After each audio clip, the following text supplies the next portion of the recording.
आगे बढ़ते हुए आपको बताएं कि सऊदी अरब ने हज 1441 हिजरी का नया लोगो जारी कर दिया है, जिसे हज में शरीक तमाम सरकारी और निजी इदारे यकसां तौर पर इस्तेमाल करेंगे। हज के नए लोगों में मौजूदा हालात की मुनासबत से तब्दीली करते हुए बिस्सलाम आमीन के अल्फाज का इजाफा किया गया। तफसीलात इस रिपोर्ट में।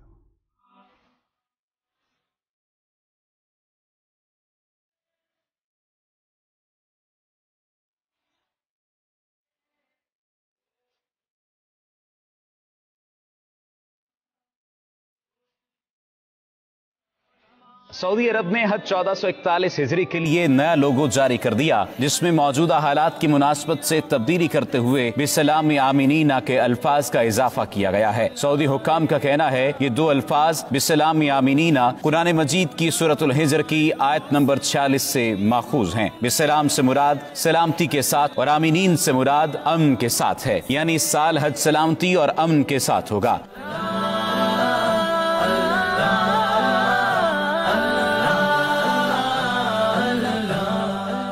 लोगों में 4 दायरे हैं, जिनके करीब 20 और 41 लिखा है। इससे मुराद ईसवी साल 2020 और हिजरी साल 1441 है। दायरों के वसत में स्याह मकाब है, जिससे मुराद काबतुल्लाह है। लोगों की तरकीब इस तरह बनी है जिस तरह हज लिखा जाता है। सब्ज रंग से मुराद सलामती, सेहत और अमन अमान है। लकीरों और इनके दरमियान खाली सफेद जगह से मुराद तवाफ के दौरान समाजी फासला है, जो हज के मनासक की अदायगी में इख्तियार किया जाएगा।